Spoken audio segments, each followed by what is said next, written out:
ang mga kwento ng pag-ibig, kwento ng buhay at kwento ng pag-asa dito sa Barangay Love Stories. Love Stories.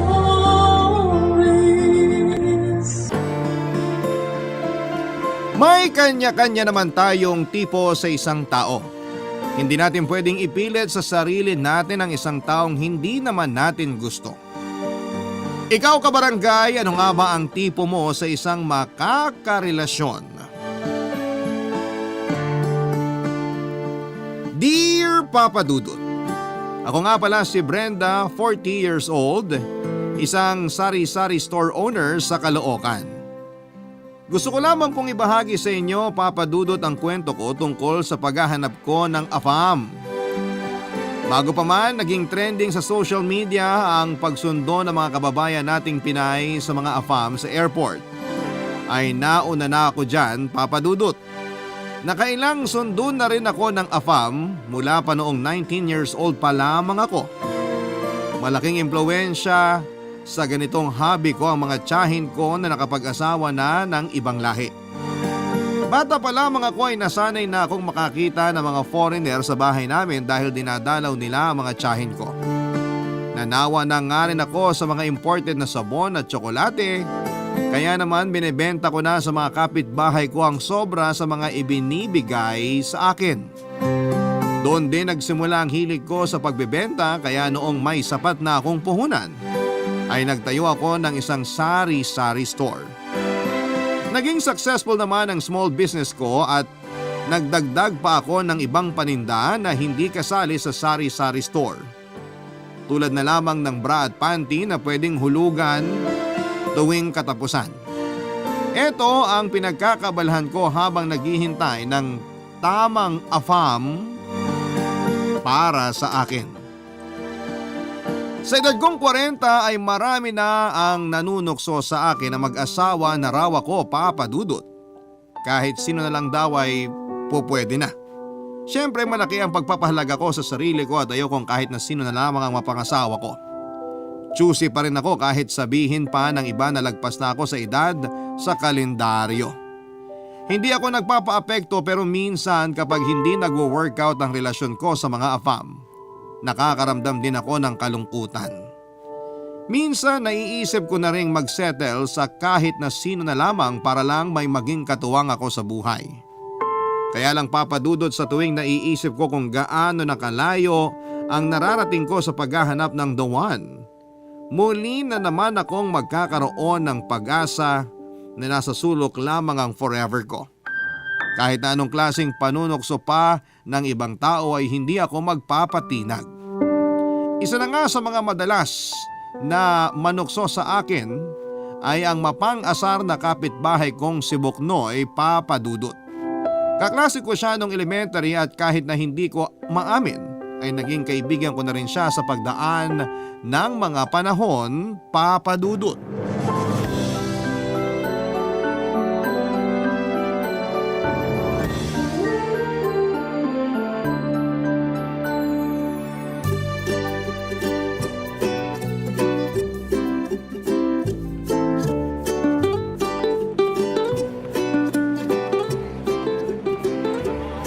Hello, good morning or good evening. I am Brenda. How are you today and tomorrow or next tomorrow? Are you okay every day or just today? It's okay. I want to tell you that past is past and I do not go back and forth. Teka, tama ba yung English ko na yun? I am your lover and I am okay to love you. Is it okay to love you and you love me too? Are you sure I am okay to you? I am okay, no? Because the airport is big and sometimes it's small when many people are many who are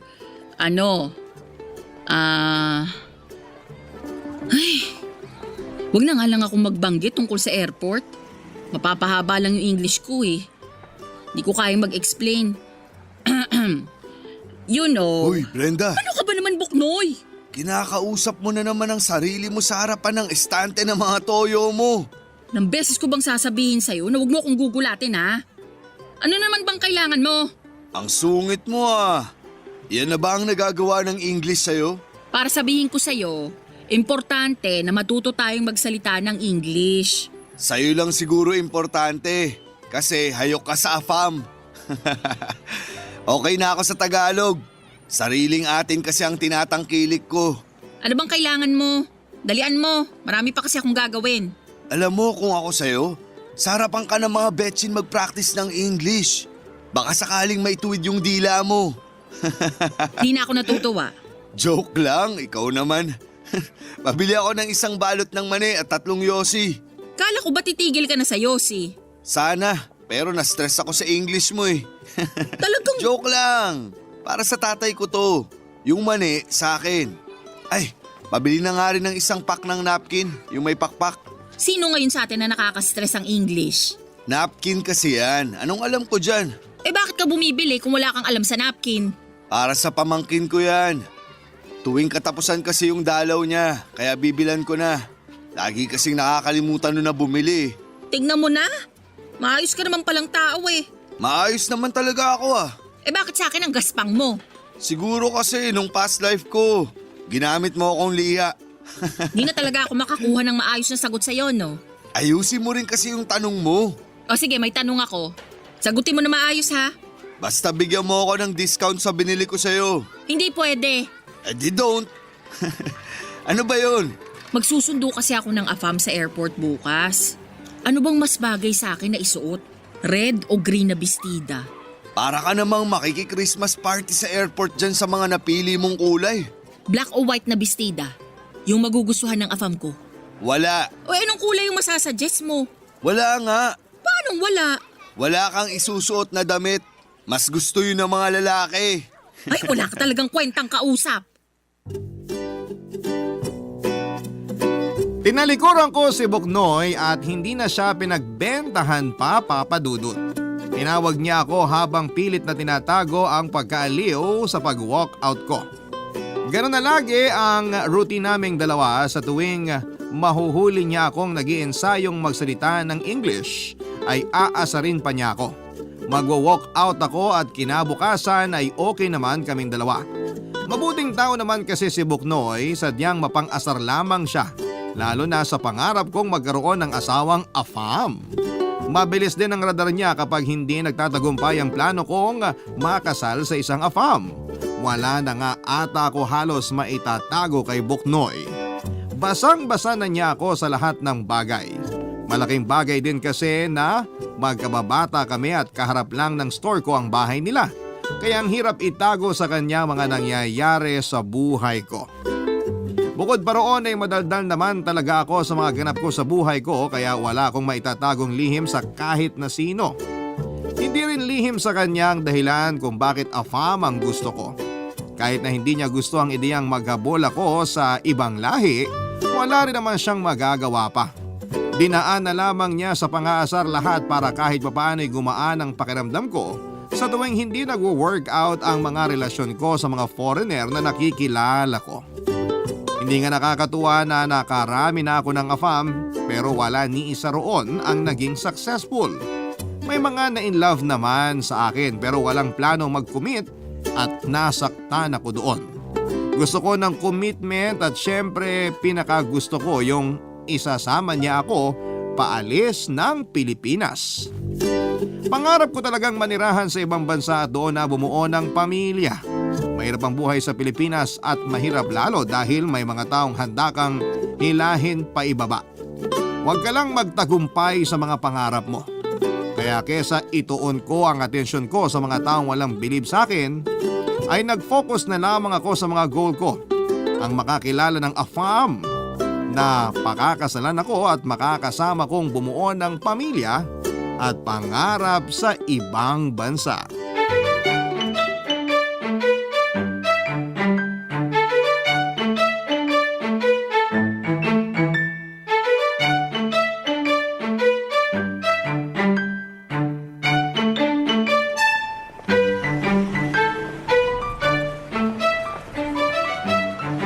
Uy, Brenda! Mukhang ginabi ka ah. Traffic. Buong araw kang wala. Ang daming padaan-daan dyan kanina sa tindahan mo. Sayang yung benta. Bakit? Responsibilidad ko ba lahat ng mamimili rito sa barangay natin? Ako lang ba yung may sari-sari store? Ako lang ba? Uy, sinabi ko lang naman. Ang sungit naman. Siguro parating na ang dalaw mo, no? May stock ka pa ba ng napkin sa tindahan? Pwede kong ibigay sa iyo yung natira ng pamangkin ko. May 3 pa siguro yun. Tapos 2 panty liner. Kung mga asar ka lang, pwede bang bukas na lang? Wala ako sa mood makipagbalyahan sa'yo. Ay, teka. Di ba ngayon mo kinita yung afam mo? Buknoy, Asan siya? Hindi ba kayo nagmotel? bakit naman mo talaga ang iniisip mo, ha? Eh kasi dun din naman ang punta niyan. Manunundo sa airport, kakain sa resto. Tapos ayun, diretso na ng motel. Walang resto, walang motel. Oh, eh asan siya? Ipakilala mo naman sa akin. Akong kikilatis para di ka lukohin. Wala kang kikilatisin. Kasi hindi naman niya ako sinipot. Hindi na tuloy pumunta ng Pinas? Natuloy siyang pumunta rito sa Pinas. Pero hindi siya nakipagkita sa akin. Bakit? Nalate ako dumating eh. Pinaayos ko pa kasi tong takong ng sandals ko. Tapos nung dumating ako sa airport, sabi niya wala na raw siya ron. Saan naman nagpunta? Alam ba niya pasikot-sikot dito sa Metro Manila? May nakilala raw siyang OFW na dalaga. Habang hinihintay niya ako, sakto namang tumabi yung OFW sa kanya. Nagkakwentuhan sila tapos Nagkasulutan na. nag-click daw sila agad ng OFW na yon. Tapos inaya siya nung hitad na yun na magstay sa bahay niya. Pumayag naman tong afam ko. Condolence ha? Ilang linggo na naman ako magluluksa nito. Ay! Kainis kasi tong sandals ko. Talagang nasira pa kung kailan makakaharap ko na yung Prince Charming ko. Eh baka kasi sign na yan. Sign na ano? Na bumili na ako ng bagong sandals? Sign na hindi siya para sa'yo. Para siya sa akin. Sadyang ahas lang yung nakatabi niyang OFW. Brenda, kung talagang interesado sa'yo yung afam na yun, kahit gaano nakaigpit yung pagkakapulupot sa kanya nung ahas na OFW na yun, ikaw pa rin ang pipiliin niya. Eh asan ba siya ngayon? Oo na. Makakahanap ka rin ng iba dyan. Marami pang isdang afam sa karagatan. Makakabingwit ka rin ng sayo. Daming ang isdang afam, pero mukhang ayaw namang magpabingwit sa akin. Baka mali ka lang ng paraan ng pamimingwit. Baka nga. Ay. O siya, uuwi na ako. Maaga pa akong lalabas bukas para mag-grocery ng ibibenta sa store. Sige, ingat. Ay, Brenda, Ano yun? may tagus ka. Ha? Seryoso ba? Di mo ba alam na dadatnan ka? Wala ka bang kalendaryo? Irregular ako eh. Ano ba naman to? Puro kamalasan na lang ang nangyayari. Umuwi ka na para makapagpalit ng damit. Ngayon ka pa talaga nagsuot ng puti. Alam ko bang dadatnan ako ngayon? Kaya nga umuwi ka na para makapagpalit bago yan magmantsa. Boknoy, Bakit? baka pwedeng hiramin ko muna yung napkin ng pamangkin mo. Wala ka bang napkin sa tindahan mo? Ikaw uubos lang kahapon eh. O sige na, dalian mo nang umuwi. Ako nang bahala sa napkin mo.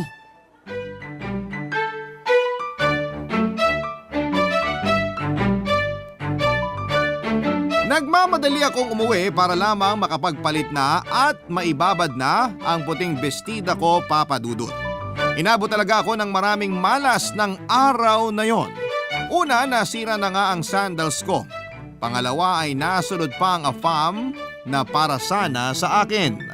Pangatlo ay dumating ang dalaw ko kung kailan naman nakaputi ako. Ang sama ng loob ko habang binababad at kinukusot ang puting bestida ko, Papa Dudut.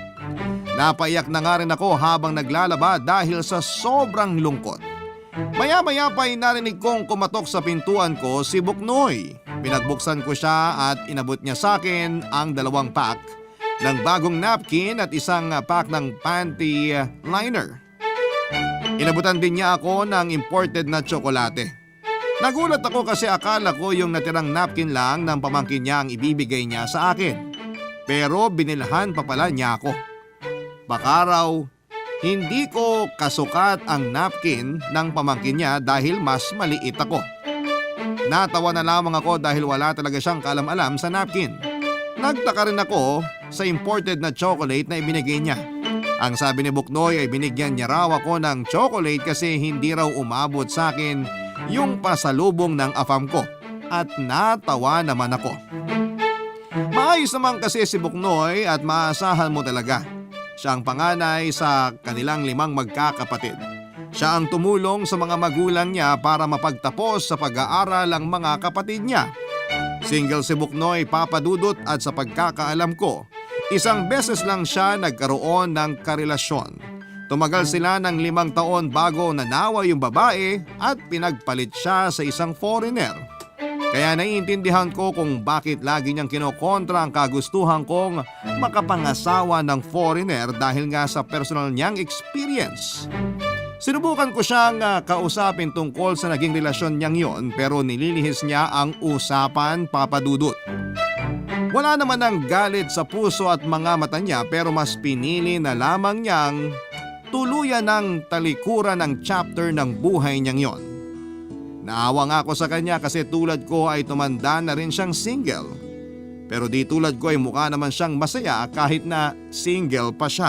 Barangay Love Stories. Barangay Love Stories.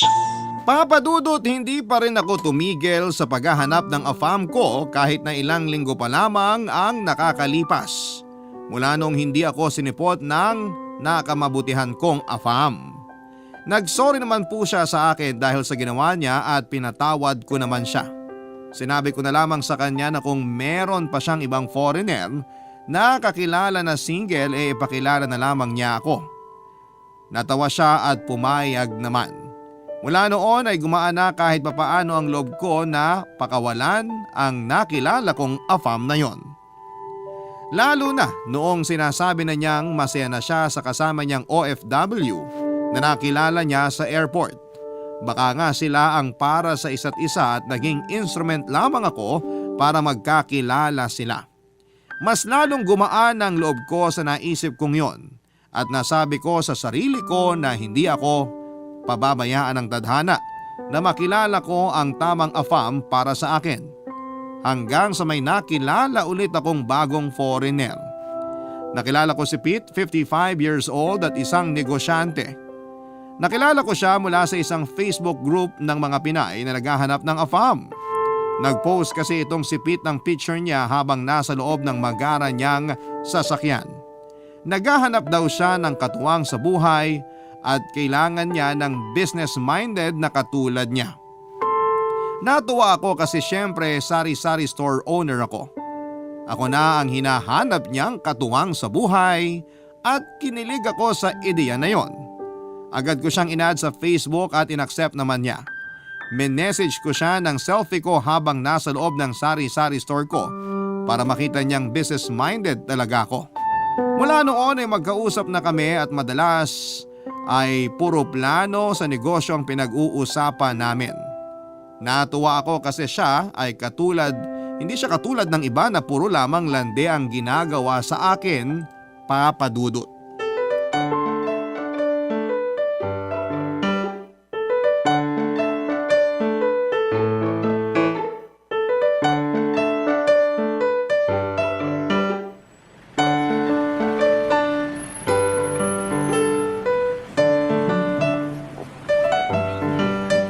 May Facebook group ang mga Pinay na naghahanap ng AFAM? Hanep pa! Sabi naman sa'yo, hindi lang ako naghahanap ng AFAM sa Pinas. Marami kami. Magandang group naming yun kasi nagtutulungan kaming makahanap ng asawang AFAM. Tinatag namin ang isa't isa kapag may nagpo-post na AFAM. Bayanihan, kumbaga. Tapos kapag bigo kami sa AFAM na nakilala namin, nagdadamayan kami. Ang tanong, nakahanap na ba ang lahat ng nasa group na yun ng AFAM nila? Ay, wala akong pakialam sa kanila. Nakahanap na kasi ako ng AFAM ko. Ang bilis mo mag-move on ah. Wala pang isang buwan nung di ka sinipot ng AFAM mo tapos ngayon may bago na ulit? Dinaan ko sa alindog at pagiging utak negosyante ko. Utak negosyante? Businessman kasi si Pete. Yung AFAM na nakilala ko. Gusto niya ng babaeng nagninegosyo rin. Sakto, may store ako diba? Ano bang negosyo niya? Wala pa. Oh, akala ko businessman siya. Paano siya naging businessman kung wala naman siyang business? Kasi ang pagiging business person ay nasa pag-iisip lang yan. Mindset ba? Okay ka lang ba? Okay na ako kay Pete. Alam kong may pangarap siya sa buhay at doon ako kakapit. Okay, sabi mo eh. Mag-ingat ka lang dyan ha. Ano ka ba? May tiwala naman ako sa kanya. Hanggat di mo pa nakakasama yung tao, huwag ka munang ubus biyaya sa tiwala. Mahirap na. Paano bang hindi ako magtitiwala sa kanya? Magkasosyo na kami sa negosyong iniisip niya. Nalintikan na. Wala pang negosyo pero naisip mo agad magkasosyo na kayo? Magsisimula na kaming magnegosyo, no? Nakapagpadala na ako sa kanya ng dagdag para sa puhunan. Anong klaseng negosyo? Pag-iisipan pa lang kung ano. Pero ang importante, meron na kaming puhunan. Seryoso bang nagpadala ka sa kanya? Alam nga namang hindi, magkasosyo na nga kami, di ba? Ang labo mo namang kausap. Bakit ka nagtiwala agad na magpadala sa kanya? Kasi mahal ko siya. Okay, di ko pa siya mahal. Pero papunta na rin dun. Kailan mo siya susunduin sa airport? Wala pang plano. Busy pa raw siya sa pag-iisip ng gagawin niyang negosyo namin. Ano bang nakakatawa ha? Bahala ka na sa buhay mo. Dalaga ka na. Nireregla ka na nga ng di mo alam eh. Umalis ka na nga. Kung di ka magiging supportive sa love life ko, huwag mo na akong kausapin. Supportive ako sa'yo.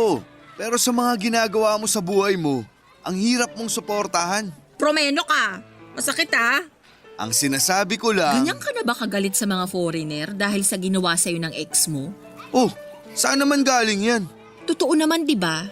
Kaya lagi mong kinukontra yung paghahabol ko sa mga AFAM kasi may galit ka sa mga foreigner at sa akin mo yun nilalabas. Kinokontra lang kita kapag alam kong wala ka ng preno sa paghahabol sa mga AFAM mo. Kung maayos yung mga hinabol mo, bakit mag-isa ka pa rin? Bakit nasa Pinas ka pa rin? Hindi ko sinagot ang mga sinabi ni Boknoy Papadudut. Alam kong dihado ako sa mga sinabi niya dahil totoo namang mali ang mga hinabol ko, Papadudut. Gusto ko nang umiyak ng mga panahong yon pero nagawa kong pigilan ang sarili ko para naman hindi ako magmukhang masyadong talunan. Hindi na rin hinintay pa ni Boknoy na makasagot ako. Tinalikuran na lamang niya ako at saka nagmadaling lumayo sa akin, Papadudut.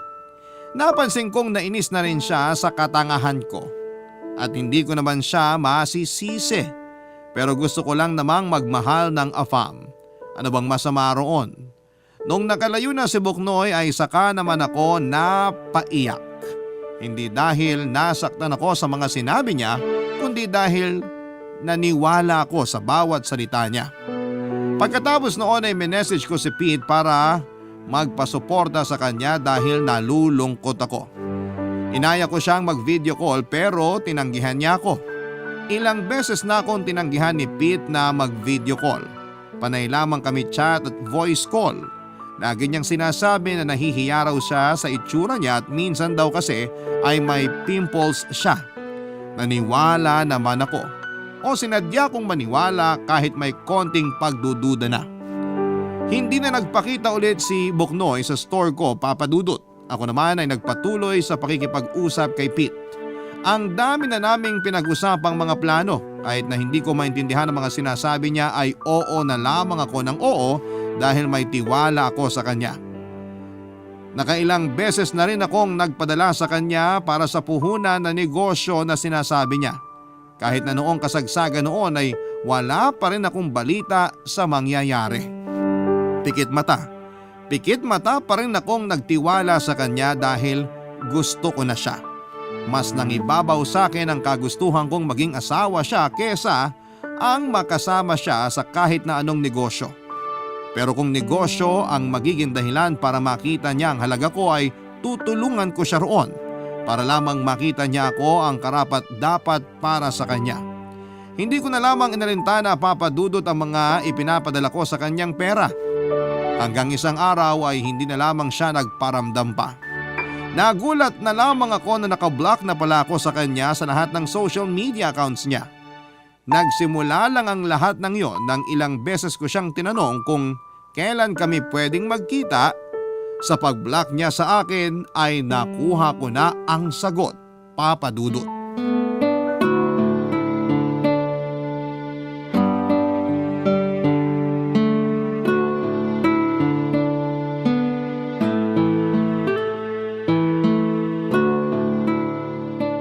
Hati na tayo ha.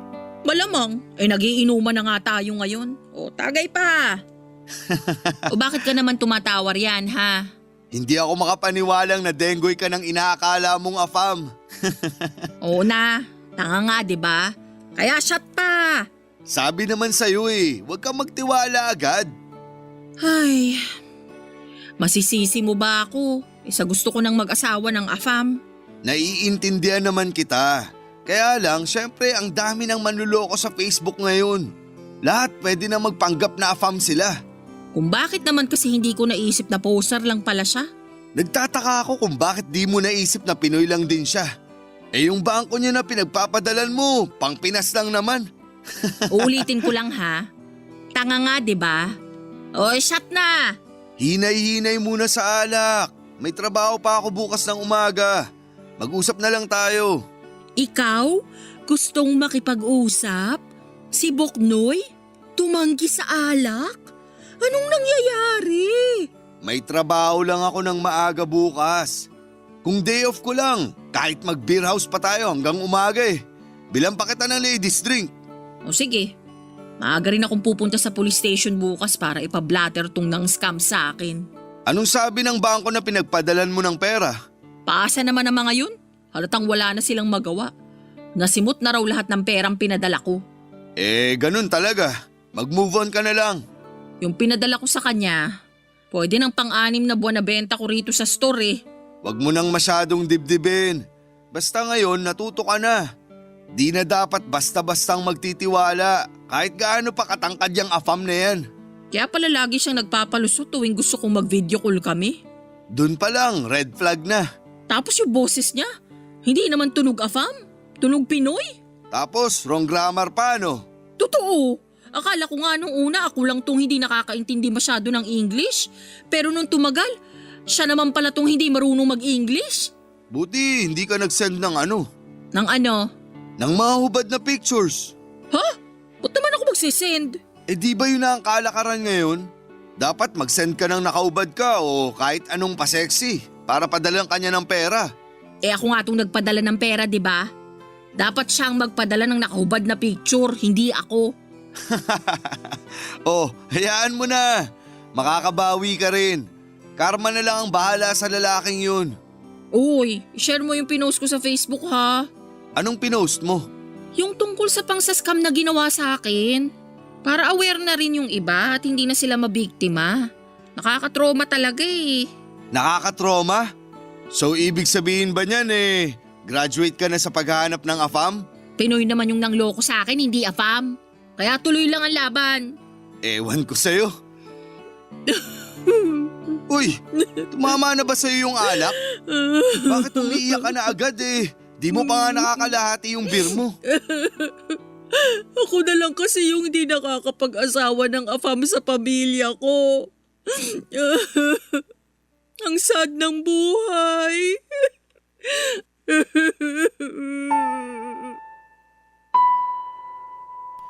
Napakwento na naman tuloy ako kay Buknoy sa dahilan ko kung bakit afam ang hanap ko. Nakinig naman siya kahit narinig na niya ang ibang kwento ko noon. Hinayaan niya lamang akong umiyak, Papa Dudut, habang inuulit ko ang mga kwento ko sa kanya. Hindi niya ako hinusgahan at hinayaan na lamang niya na sabihin ko ang lahat ng nararamdaman ko. Kahit papaano'y gumaan ang loob ko sa pananahimik at pakikinig ni Buknoy. Nakwento ko sa kanya kung gaano ako nainggit sa mga tiyahin ko noong bata pa lamang ako. Hindi sila lumaking mayaman pero yumaman sila mula noong nakapangasawa ng mga afam. Nakabili sila ng mga magagandang damit, sapatos, alahas at nakapunta sa mga lugar na sa pelikula lamang na pang Hollywood ko nakikita. Ang gaganda pa ng mga naging anak nila na pwedeng irampa at gawing artista. Gusto ko kasing magkaroon ng anak na maganda na pwedeng ipasok sa showbiz para pagkakitaan. Kaya nga nangako ako sa sarili ko na gagawa ako ng sariling paraan para maging ganon ang buhay ko. Gusto ko rin ng afam na seseryosohin ako dahil Yung tiyahing ko noon ay hindi sila sineryoso ng mga Pinoy na nakarelasyon nila. Kaya ang ending sa AFAM ang bagsak nila at doon sila totoong naging masaya. Alam kong sa AFAM talaga ako magiging masaya, Papa Dudut. Pagkatapos kong umiyak kay Buknoy ay saka naman niya ako inasar. Noong nalaman niyang ayos na ako ay saka niya binitawan yung mga biro niya. Natawa na lamang ako, Papa Dudut. Kung normal na araw siguro niya ako inasar nang ganon ay baka nasapo ko na siya. Pero dahil nakatulong siya para maproseso ko ang nararamdaman ko ay hinayaan ko na lamang siyang asarin ako. Malaki po ang naitulong niya para maintindihan ko na hindi naman sa akin ang kulang. Mali lang talaga ang mga napipili kong AFAM. Pero hindi ibig sabihin noon ay wala na akong makikilalang para sa akin. Darating din yon, yun na lamang ang iniisip ko para hindi na gaanong kasakit ang isiping wala pa rin akong happy ending. Barangay Love Stories. Barangay Love Stories. Papa Dudut, hindi ko pa rin tinanggal ang pag-asa sa puso ko na balang araw ay makakatagpo din ako ng AFAM na mamahalin ako. Pero nagpahinga muna ako sa paghahabol. Kinailangan ko munang bumawi mula sa pagkakaubos ng ipon ko dahil sa nang scam sa akin, Papa Dudut. Nagdoble kayod ako para makaipon ulit. Nagbenta na rin ako ng yema, halo-halo, barbecue at mga makeup at naging mabenta naman lahat ng yon. Kaya kahit papaano'y naibsan yung lungkot ko mula sa mga nangyaring hindi maganda sa akin noong nakaraan. Nag-leave na rin muna ako sa Facebook group ng mga Pinay na naghahanap ng AFAM para makapag-concentrate ako sa mga negosyo ko. Hataw na hataw ang mga negosyo ko at hindi ko pwedeng pabayaan yon. Natuwa naman si Buknoy sa mga nakitang pagbabago sa akin. Natawa na lamang ako kasi hindi naman ako nagbago. Ganon pa rin ako. Umaasa pa rin ang puso kong makatagpo ng AFAM kaya lang ay busy pa kasi. Hindi ko naman na kinontra pa si Buknoy at hinayaan na lamang siyang maniwala sa iniisip niya tungkol sa akin. Lumipas nga ang ilang araw at nabawi ko na rin ng mga higit kalahati ng nawalang pera sa akin. Nagbalak na rin akong palakihin ang sari-sari store ko at balak kong gawing mini grocery store na bukas hanggang alas 12 ng hating gabi. Balak ko pa lang naman noon pero suportado ni Buknoy yon. Nag-volunteer pa nga siyang magtrabaho para sa akin sa gabi dahil kailangan din daw niya ng dagdag na income. Lalo't gusto niyang pag-aralin ang pamangkin niya. Hindi pa man ako nakakapagtayo ng mini grocery store ko ay heto at suportado na agad ni Buknoy na akala mo nangyayari na sa kasalukuyan ng negosyo ko. Nakakatuwang magkaroon ng kaibigan na katulad niya na kahit mapang-asar at taklesa pero may puso pa rin para tulungan ka, Papa Dudut.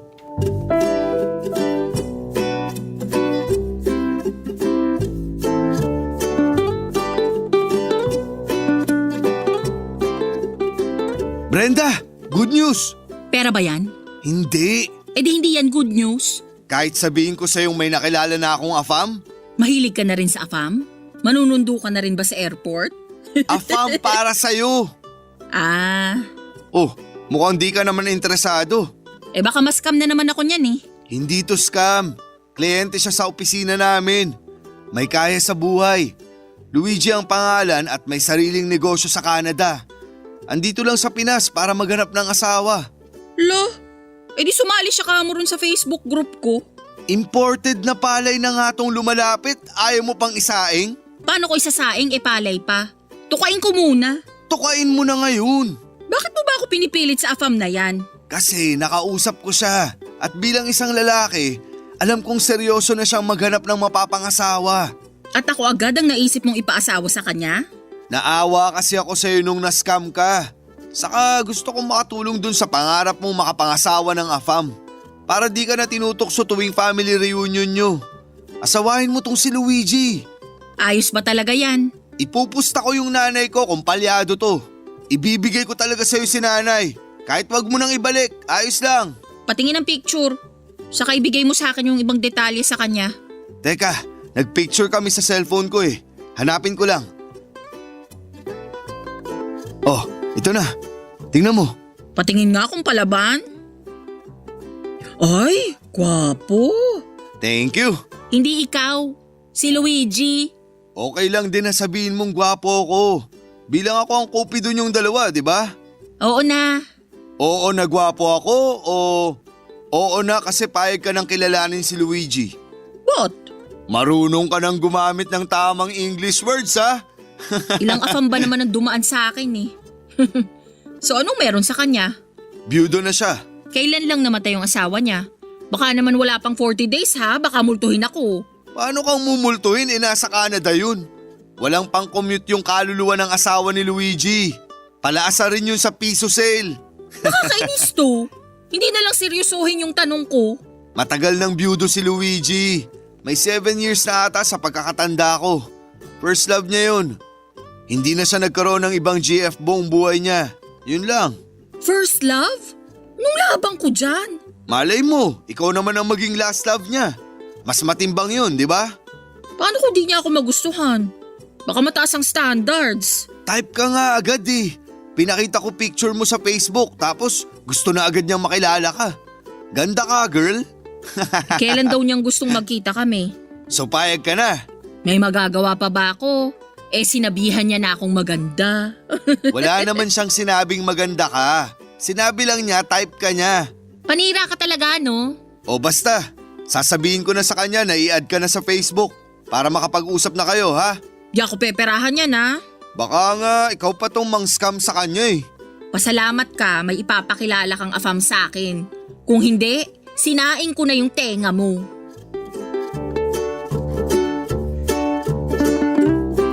Nagkakwentuhan muna kami ni Buknoy bago siya nagpaalam. Nagkwento rin siya sa mga napansin niyang katangian ni Luigi at aminin kong nagkaroon ako kaagad ng interes kay Luigi base sa mga nasabi ni Buknoy. Kaya naman noong nakita kong nag-send na ang friend request ni Luigi, inaccept ko na kaagad. Minessage niya ako at formal na pinakilala ang sarili niya. Nagkasundo kami kaagad at natatawa siya sa mga sinabi ko. Natuwa raw siya sa akin at first time niya ulit ngumiti ng ganon. Kinilig naman ang puso ko dahil may afam nang naka-appreciate sa akin. Walang oras na hindi kami nag-usap ni Luigi.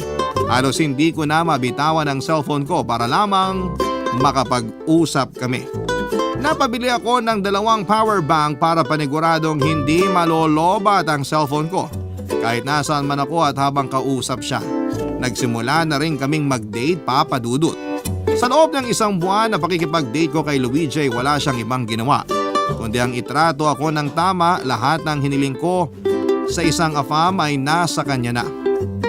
Gentleman siya at talagang inalagaan niya ako sa tuwing nagkikita kami. Hindi siya tumitingin sa ibang babae kapag magkasama kami. Alam ko na yon ay dahil lagi akong nakatingin sa kanya. Lagi niyang sinasabi na ang ganda ko raw at syempre kinikilig ako roon. Hindi ko lang pinapahalata sa kanya kasi baka biglang magbago kapag napansin na niyang gusto ko na siya. Nasabi na rin niya ang plano niya kung paano niya ako dadalhin sa Canada. Handa siyang pagkakasusan ang pagpunta ko sa Canada para makapagsimula na kami ng buhay doon. Uuwi lang daw muna siya pansamantala para maasikaso ang mga kailangan ko. Nagsabi siya na mag-iiwan na siya ng pera para sa gagastusin ko papunta sa Canada.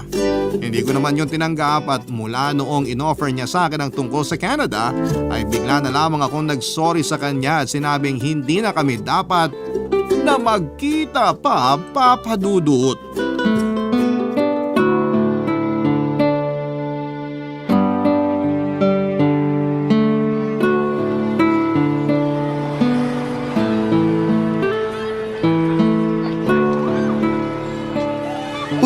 Nakabalik ka na?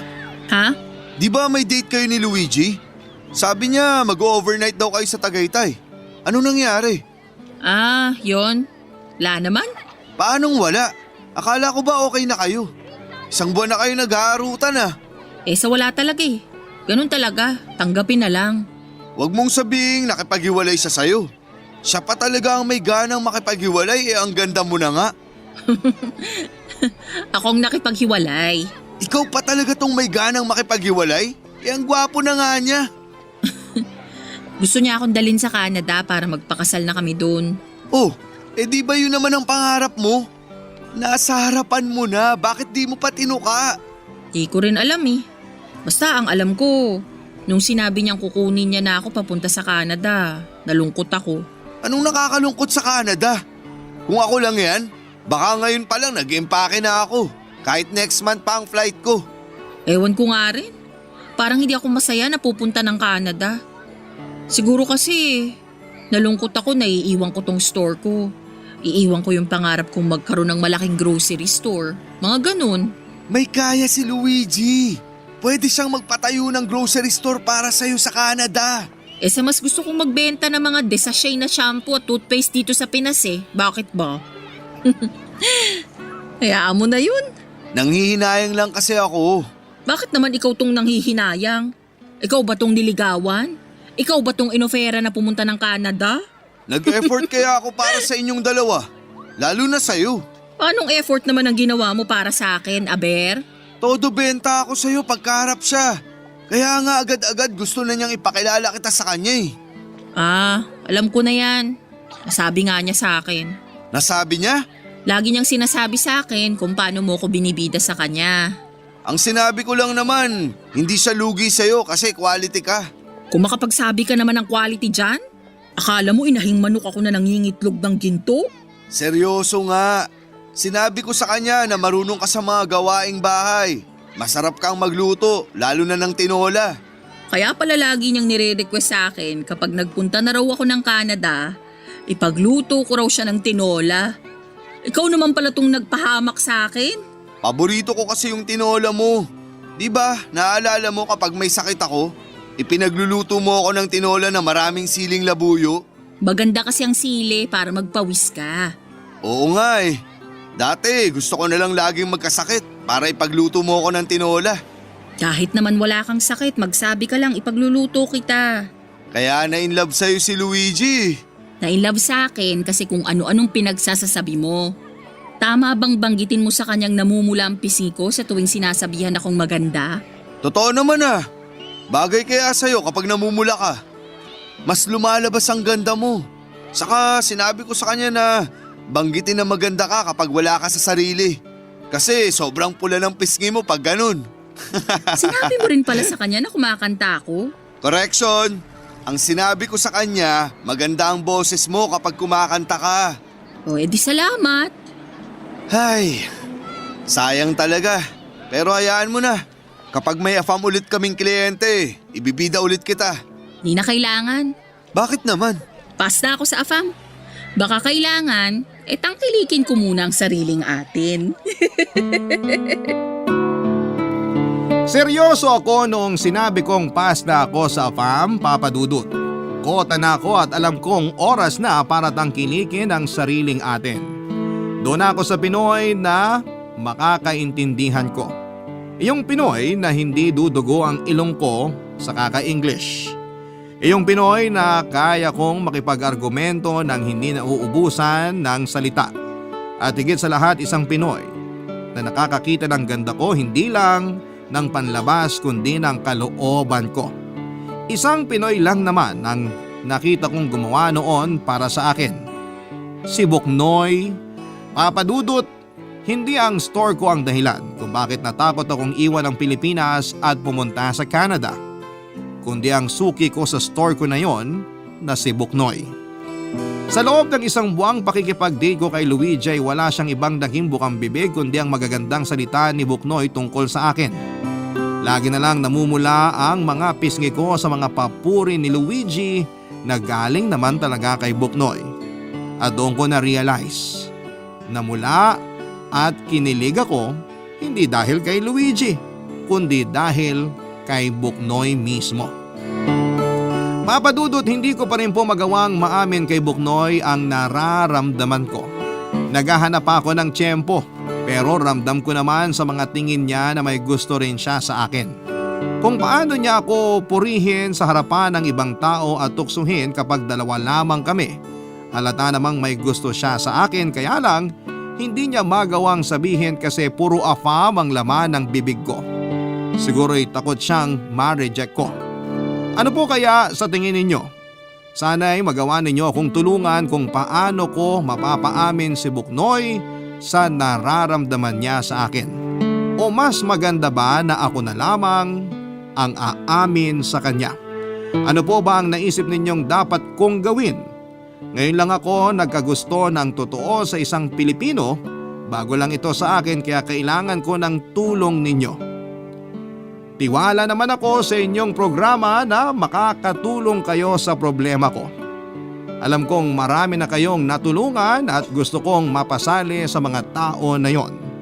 Maraming salamat po Papa Dudut sa pagsali sa akin sa inyong #1 program, ang Barangay Love Stories. Ang inyong kabarangay forever, Brenda. Nagustuhan ng iyong napakinggan? Ituloy yan via live stream sa www.gmanetwork.com/radio.